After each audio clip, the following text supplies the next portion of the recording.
Well, good morning, ladies and gentlemen. My name is Mabatu Maboya. I'm the Vice Chair of IPASA and CEO of Cyril Ramaphosa Foundation. Welcome back to day 2 of the IPASA Symposium, and we're continuing with our theme on building back better together and the future of collective role of philanthropy. Yesterday, we opened the symposium with a very thought-provoking address, Fast Forward in the Future, Funding in a Climate of Disruption Amplified, by Abdullah Virachia. And this led us into discussions on funding perspectives into the future. Key to the insights I have picked up is that we are in a VUCA world, and as philanthropy, we need to be alive to strategizing in an uncertain and ever-changing world. We closed off the day with our exciting launch of the IPASA review, which was facilitated by Paul Ferreira. And that review is available on our website. And I think that was just an exciting way to end the day. Today's program will take us into the practice of philanthropy. And we'll start off with 2 addresses under the session theme, Is True Collaboration Possible to Achieve? Lessons on Collaboration from COVID-19. And this goes to the heart of the practice of philanthropy. And the first session will be delivered by Dr. Imtiaz Sooliman, and our second one will be by Jerry Salole. And as I welcome Dr. Sooliman, who is the founder and director of Gift of the Givers, I'll just like to give a short background on his work. That Dr. Imtiaz Sooliman will be sharing with us a case study on their work during COVID-19. And he is a medical doctor by profession, and he established Gift of the Givers in 1992. And interestingly, this was a response from his message from his spiritual leaders who really called on him to serve all people of all races, of all religions, of all colors, of all classes, of political affiliations and any geographical locations. And this he honored and continues to honor today. Dr. Sooliman, I believe that you would be taking us into an exciting and insightful to go straight into how the COVID-19 was dealt with and how your foundation really responded to this immediate requirement that humanity was facing and is still facing today. Over to you, Dr. Sooliman. Thanks, Ms. Maboya. Thank you very much for the introduction, and thank you very much for IPASA inviting me for this program and presentation. And at the outset, I'd like to thank IPASA members, as many of you have contributed to the cause for COVID-19. And this is an opportunity for me to say thank you to all of you. I don't know who you are, but thank you very much for that. I will break up the discussion into a few parts so we can understand clearly. We show the relationship with government. We show the relationship with funders. We show our own activity, our interventions, and of course, the relationship with the recipients on the ground. So the story starts on the 11th of March, 2020. I arrived in Cape Town, and this was immediately after the first case, the positive Hilton. Hilton is near Maritzburg, and Maritzburg is where I stay. And the first case came to Grace Hospital, which is down the road from where I live. And at that time, as a disaster management organization, of course, we start thinking of the possibilities of what may have to be done. We follow international trends, and we see what's happening. We saw what's happening in Europe, in America, in China. And we say, okay, we don't have to rush, but we have to have a clearly thought out plan. One of the plans, of course, would be, if this thing gets big, we're going to require massive funding. And secondly, we need to know what to do very decisively, because it's a life-saving matter, it's a disaster. So on the 11th of March, I met a guy called Patrick Schofield from an organization called Better Buddy. It's a crowdfunding organization. We friends with others. We would like to use the crowdfunding platform to support you if you do something. Yes, Patrick, we're not going to rush, we're going to wait. In the meantime, he introduced me to a Dr. William Mapen, a doctor who had the names of all medical personnel throughout the country, who were in different hospitals with different skills. And this was through an app called Vula app, where we could access medical personnel if required. Now, of course, COVID-19 is about accessing medical personnel. So that was in place. The President, Cyril Ramaphosa, gave his first address 2 days later, on Sunday, the 15th of March, where a national disaster was declared for COVID-19. It was at that point that they said it's time to watch the cases more carefully and start putting things into place. We started preparing our international context. to start bringing PPEs into the country because we knew there's a possibility of lockdown coming as the virus started climbing all over the world. So we made those arrangements. Of course, 12 days later, or less than 12 days later, 27th of a week later, next Sunday, the President announced lockdown was going to take place on the 26th of March. And it was at that point that we realized that more needs to be done. Although after his first announcement on the 15th of March, on the 16th, we already started setting up test facilities. What the private lab we made arrangements with, simply because we're not a lab. But through our network, we found that the cost of testing was 1,450 rand per patient. And in fact, people have to go for a test in the family, we talk about 7,000 rand, roughly. It's too expensive. So putting our pressure on, or not pressure, but diplomatic people, we managed to drop that price to 750. And the reason we did that is because remember, most people have an asymptomatic illness, but COVID-19. So they could walk out and say, why do I need to test? I got a small cough or a cold flu, and this is causing it could be a problem. So why go for testing? And basically, we encourage people to go for testing and good for themselves and not put burden on the health services. In that way, we start testing country. We set up mobile testing centers, and that was the first thing, the first day. The next day, we started bringing PPEs in and started getting ready to support the hospitals. By the third day, we got calls from various hospitals to set up triage facilities, to put up tents, so patients could be separated on the outside before going to the hospital, before being stressed at the hospital, carrying the virus with them. And within a short space of time, we put up 37 tents in the major hospitals where the virus was. It cost us 3 million rand a month. And then, of course, after the lockdown came, we knew we had to build relationships with the hospitals throughout the country. And to be short, we have 200 hospitals and clinics in South Africa.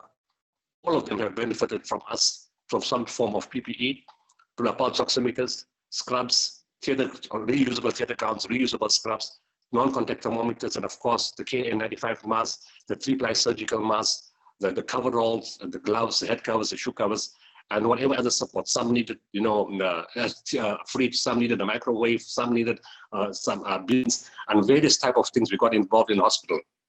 Now, this is the first part. The one is where the donors like IPASA came forward, and we had a relationship with IPASA and other corporate donors coming through, which was a relationship with the corporate world. The second thing is with the corporate world, with the medical personnel. Now, normally with hospitals, if you want to give them something, it takes weeks to get permission to speak to the CEOs, to speak to the health department, and it takes weeks to get clearances. Yeah, within minutes, we got full cooperation from the hospitals, which is very, very good. So we built relationships with these hospitals and clinics, and we started supplying the stuff, the items to them. As I said, 200 hospitals and clinics nationwide, and the number is still rising. Then by the 27th, when the lockdown came, we knew besides the medical aspect, there's going to be 2 other requirements. People's money is going to run out. They got paid by the 27th. They're not going to have they're not going to have jobs. Jobs are going to get lost. People won't be able to go to work, and food hunger is going to become another major issue. And we found when we had to start preparing for that. Then, in addition to that, of course, as part of prevention, you need to wash, you need to sanitize, you need to be able to clean yourself. And the Eastern Cape is suffering from drought from 2015. And you would find that many areas had no water. And they asked, you're telling us about COVID-19, but we don't have water to wash. We don't have water to drink. We can't take medication. Our kids are thirsty. They can't go to school. The toilets are not working. What do we do? And the fourth thing, which is not really related to COVID, but it has been there, it's about animals dying.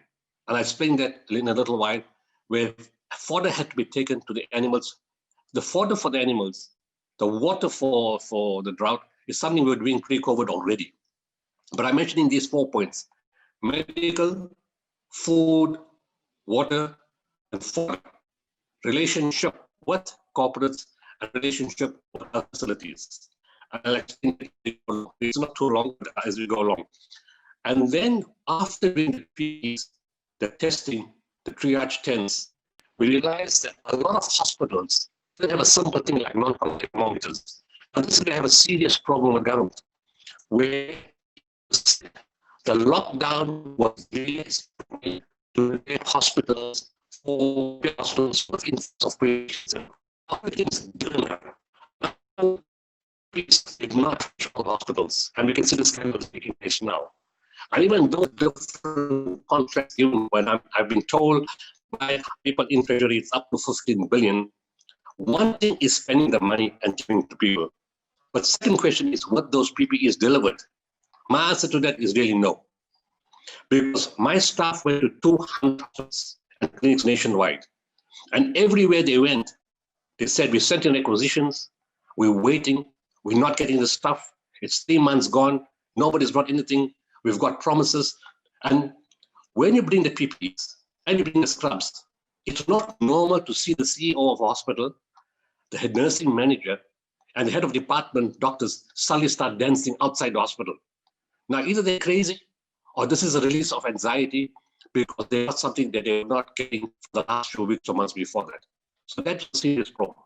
And the other major problem is that the doctors and nurses were already before COVID-19. And they didn't stay at the coma and be life-threatening to the medical personnel themselves. COVID-19 is it's psychological, it will affect us. It's life-threatening to the medical personnel and to the staff and nurses and everybody else. Just to recap a little bit. So at the basis, we have to build a relationship with funding partners, a relationship with the health facilities, and also identify from a disaster point of view what were the critical interventions required. I mentioned it was medical, food, water, and by the way, fodder. And why I say fodder is I'll explain it in a little while, because unemployment, job creation, and helping those who have lost their livelihoods was all part of dealing with COVID-19, not only a purely medical response. We built a relationship with 200 hospitals and clinics, as I mentioned. We delivered PPEs to all the areas, and then we stepped it up with non-contact thermometers. And then we found, following the experience in Europe and America, that ventilators were not so efficient. And what we found, that the tool, a simple tool, a pulse oximeter, that can give you oxygen saturation, which costs between 450 and 650, would identify which are the critically ill patients. Because we have what is called the happy hypoxic, a person who's smiling, looking well in front and just drops dead in front of you because of decreased oxygen saturation. So the next item we did, we started sending out pulse oximeters to all the hospitals, and they were received with such glee. And in addition to that, the scrubs and the reusable theater gowns, as I mentioned, and requests for those are still coming right now. Then, as I said, as the ventilators were not working, we decided and found that high flow nasal oxygen machines work far better than the ventilators. So we started introducing that to many of the hospitals to be life-saving. And again, the medical personnel were extremely happy to receive the high flow nasal oxygen machines and the consumables that go with them. The other request that came was for video laryngoscopes, because for an anesthetist or a practitioner, emergency medicine specialist, to go right in the face of a COVID-19 positive patient is highly risky. So with video laryngoscopes, which we put in different hospitals, again, they could stand a meter or more away from the patient and on a video screen follow where they're inserting the tube so they could see what's going on in the lungs. And then, of course, the tents we mentioned and the testing nationwide. The other issue I mentioned at the beginning is government needed to prepare the hospitals. The PPEs didn't arrive, the non-contact thermometers didn't arrive, the pulse oximeters didn't arrive. Up till now, they don't have scrubs. In theater, some of them are using black bin bags for theater. They needed surgical gowns. And then, of course, the oxygen machines and staff. The staff was already at a low level before COVID-19. To boost the health facilities and to support mental well-being, we needed to support much more staff in the hospitals. The doctors were overworked, as we saw in Europe and in America, and the doctors were getting burnt out and they were getting ill. And every qualified, specialized doctor that dies in this country, it means so many less patients have access to professional service that's acquired over 30 or 40 years. And that still has not been done, where support medical professionals have to be in the hospitals. The other thing that I had a problem with was field hospitals. Putting field hospitals away from existing hospitals didn't make any sense to me. Because at some point, that investment is going to be wasted.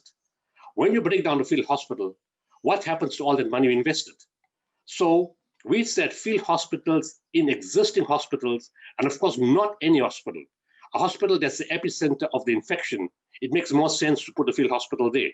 So you don't put it in advance, you put it once the numbers rise and you know exactly what you're doing. And we did that. Mitchell's Plain Hospital had a wing that was not used for many years. We took it in 30 days, we converted it into a 60-bed dedicated COVID-19 facility at a cost of 10 million. And the other hospitals are now dismantled. All that money spent cannot be reused. If we have a second wave, can the country afford to put up more field hospitals at that price again? And the answer is no. But the Mitchell's Plain Hospital will be there always for COVID-19 and thereafter. In the last 2 weeks, we're doing a similar thing. As you know, the virus cases are starting to rise in the Eastern Cape. We took a wing in Bishu Hospital, and we've made it a 120-bed dedicated COVID-19 facility. The beds are there, the mattresses are there, the oxygen machines have gone, the PPEs have gone, the non-contact thermometers, the scrubs, the theater gowns, as well as the pulse oximeters and video laryngoscopes. And in addition to that, medical supplies are on the way to that hospital. So those were the key interventions in terms of medical. In terms of just the next 2 minutes, we knew the food crisis was going to come. We got calls from all over the country. People were eating plants, eating cats, eating dogs, eating tortoises, and last week it's now lizards and frogs because of the hunger to survive. We've delivered just over 250,000 food parcels, and there's another massive tranche going out this week onwards, mostly into the Eastern Cape, although we've done it nationally. We supported 100 soup kitchens earlier in the year. We now have 25 dedicated soup kitchens that we support every single day. And it's growing, the number is growing. The water intervention in the Eastern Cape, we've got water tankers that work Monday to Sunday, 7 days a week, from 5 in the morning to 10, 11 o'clock at night. We're busy drilling boreholes in critical areas, and we're fortunate that Imtiaz this week has given us 15 million in addition to what they already gave us to support food, medical, and water in the Eastern Cape. And of course, other funders have come through previously. And in addition to that, in the last 2 years, we've drilled 400 boreholes, all fully functional to take the, and now when COVID came, they're helpful, but of course, it's nowhere near enough what's required right now. If you look at Kala, Paddy, Mooiplaas, Butterworth,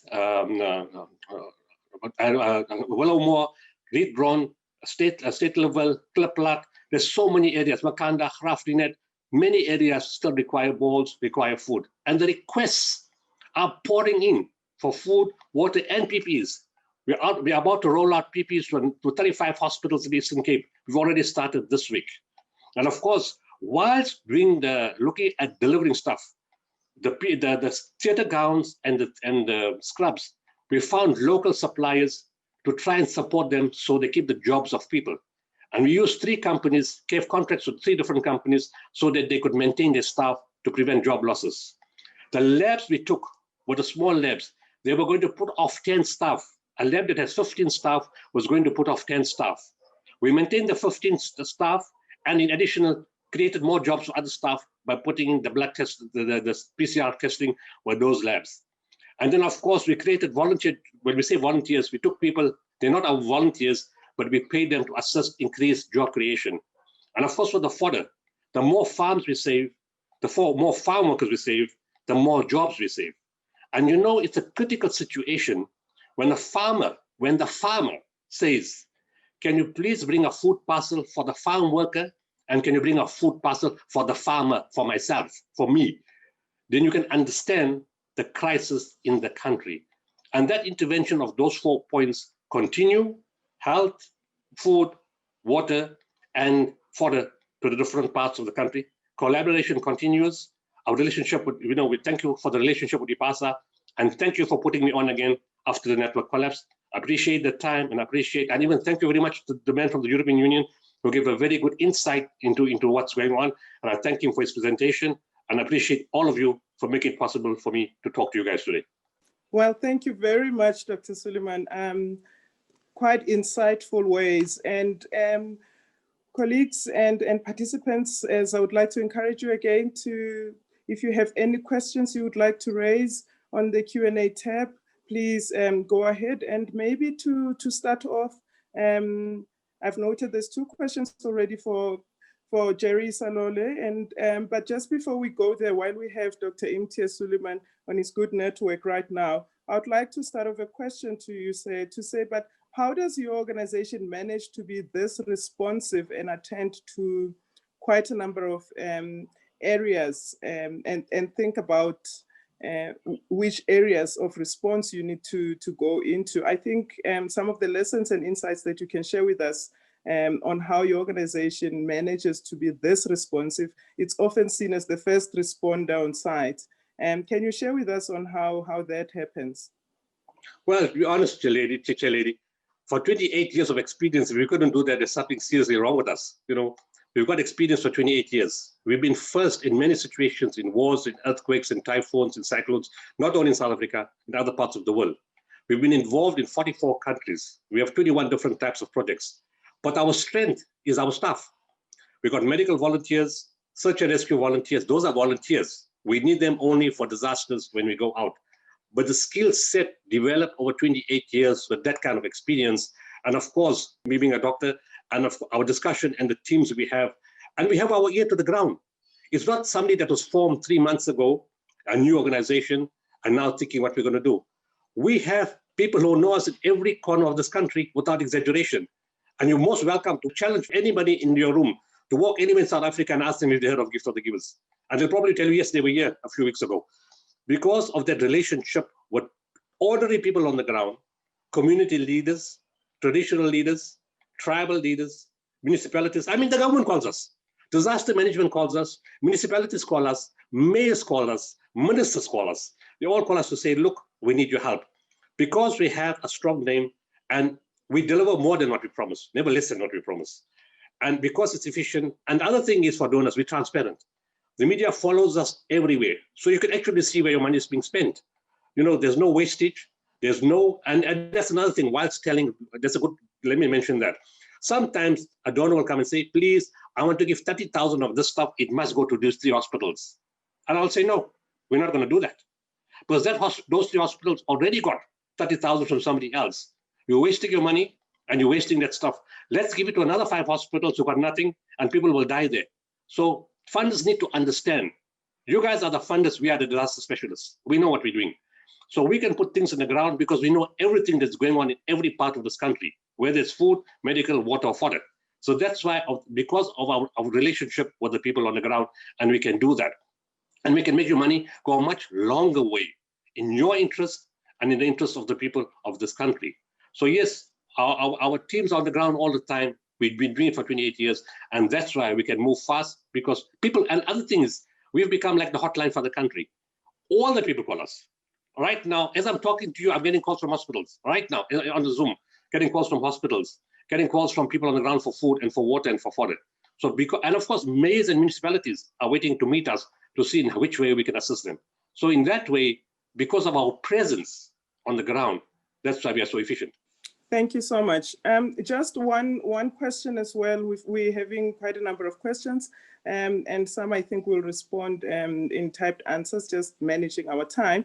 But 2 questions that are quite coming up, Dr. Sooliman, is if you could advise on how you measure effectiveness in terms of costs incurred versus the benefits supplied, and how you manage to succeed in collaboration during non-crisis times. What factors affect your success in this?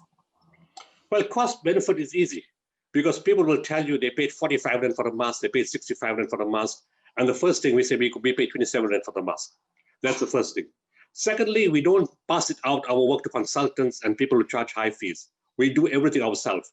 When I say we don't have volunteers, I mentioned volunteers. Volunteers we have are medical and search and rescue personnel that we bring in specifically to respond to a critical disaster. But other than that, we have 140 full-time staff. Our staff are paid for by us. So we manage the situation ourselves. We buy ourselves, we have our own networks, we deliver ourselves, and we can see the effect in hospitals. We can see the feedback from the medical personnel, from the people on the ground, and tell us, you're the first people that came here. Nobody has been here before. 10 food parcels came for 1,000 families. What must we do? And when people keep phoning you back and keep telling you, you can measure the difference you've made. And when we go to an area, we don't leave it alone and just walk away. For example, If we put a borehole, we don't drill a borehole and disappear and never come back again. We have teams that follow the boreholes and all the infrastructure we set up the whole year round to see if the boreholes are working. Does it need a new pump? Does it need a new electrical connection? Must we reduce the amount of water that's coming out? So in everything that we do, we maintain it and follow it. In that way, it becomes much more cost effective. It doesn't cost much if it breaks or gets totally destroyed later on. The food parcels that we purchase, when we compare the price what others pay and we compare what's given, and when, of course, the biggest barometer is you, the corporates. And some of the corporates said your charge is too low. How do you guys come out?